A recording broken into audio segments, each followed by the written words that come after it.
Les travaux sont toujours l'occasion de découvrir des mauvaises, mais dans ce cas présent, de bonnes surprises. À Langres, on a mis au jour un véritable trésor sur les plafonds du futur musée dédié à Diderot, des fresques datant du XVIIe siècle, rendant le lieu encore plus prestigieux.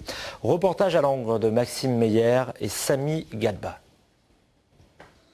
Dans les salons de l'hôtel du Breuil, dans l'aile datant du XVIe siècle, un trésor se cachait derrière les faux plafonds.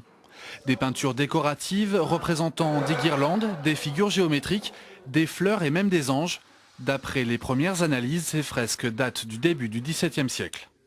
Ça a été une agréable découverte parce qu'on ne s'y attendait pas du tout, même si on savait que le bâtiment conservait probablement des décors anciens du fait, je dirais, de l'enveloppe architecturale 16e. Donc ce sont des spécialistes de la restauration qui vont intervenir, des gens qui ont l'habitude de travailler sur les monuments historiques, qui vont donc venir à la fois nettoyer, consolider et redonner, je dirais, tout l'éclat en fait, à ces différents décors.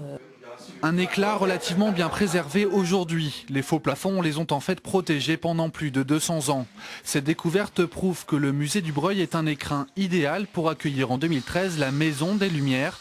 L'hôtel particulier, avec ses deux ailes datant du XVIe et du XVIIIe siècle, illustre parfaitement l'œuvre de Denis Diderot et son encyclopédie.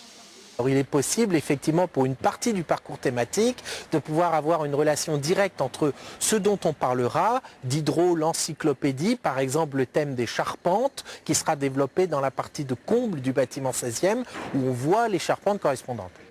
Les charpentes ont fait l'objet des premiers travaux à l'hôtel du Breuil et sont aujourd'hui entièrement rénovées. Les ouvriers s'attellent maintenant à la façade du bâtiment. Les fresques, quant à elles, seront minutieusement manipulées d'ici à l'automne prochain.